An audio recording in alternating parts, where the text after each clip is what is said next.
Hello, John Kraus from Next Key Real Estate, brokered with eXp Realty. I hope you're doing well. I wanted to touch base a little bit on commissions today. There's that big term, right? Sellers want a commission that makes sense for them.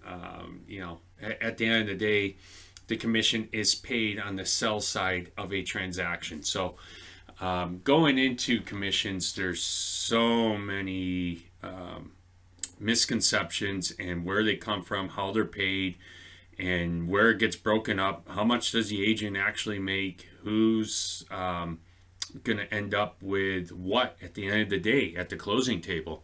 So I'm just going to elaborate a little bit on the seller side. So when a home is typically listed for sale, there's a commission involved, and that goes to the selling agent. Now, that selling agent will work for a certain percentage of that commission. So let's just use 6% as a hypothetical amount for a commission. So a seller comes in and we agree to a 6% commission to sell their home.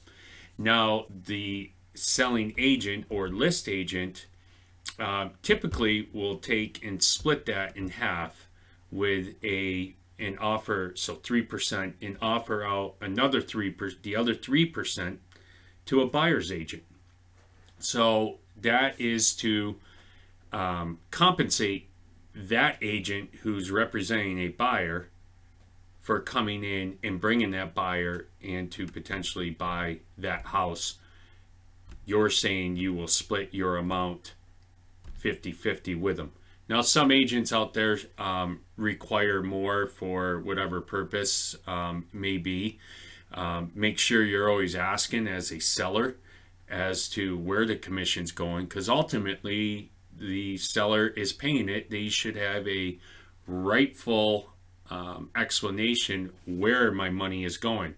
So if I'm the seller and I'm talking to the agent, make sure you ask, okay, you want 6%.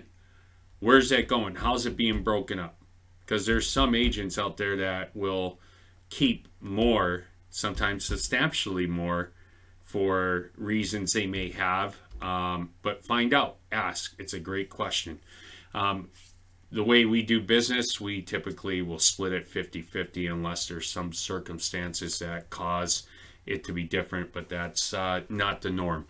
But so at the closing table, 3% is given to a buyer's agent. The other 3% is given to the selling agent. So now let's say the total was $20,000 in commission. So now the selling agent is down to $10,000. The buyer agent gets $10,000.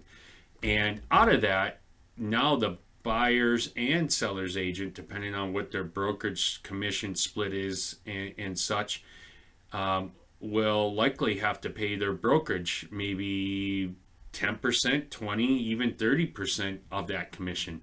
So let's use the fact of 20%. So that $10,000 now becomes $8,000. Out of that $8,000, that agent now has to pay himself back for any kind of advertising that was done on the property or whatever was used to market the property. You know, nowadays a lot of stuff is online advertising, but there could be print media, there could be magazines, there could be newspapers, there could be all sorts of things. Again, depending on what the sale involves is what they'll have to cover themselves back. So let's say now that commission's down to $7,500. Out of that, now that agent also has to pay his taxes for self-employed taxes. So we can figure roughly 30% of that is going to go to Uncle Sam, and after that, 30% of let's say 7,000 or 7,500 is probably around $2,200. So let's just round that down to now that agent's pocket money that he actually will have made off that transaction is probably in the neighborhood of $5,000 to $5,500. And that's all fine. I think most agents know that, and realize that. But I just always want to elaborate on where the money goes. A lot of people have that conception of, an agent is paid that amount and they're getting all of it. Well, that's not true. It's broken down many ways, and it could be broken down further, especially if there was a referral involved. It could be out of the agent another 20 to 30% off the top of that amount. And so you see where it can really drum down the amount the agent brings home.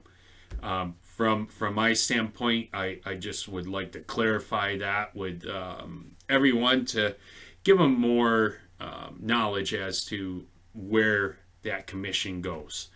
All right. If you have any questions or we can help you out in any way, please ask, and never be shy to ask your agent, how's that commission being used? Where's it going? What's your marketing plan? Or how much do you have allotted for marketing out of that? And it gives you a better understanding of that money's just not given away and nothing's done for it. There's a lot of work, and there's a lot of stuff that agent is going to do for your house to defend you should issues arise, and just make it overall a good experience for you. All right. Well, I appreciate you listening, and reach out anytime if I can be of assistance. And you have a great day.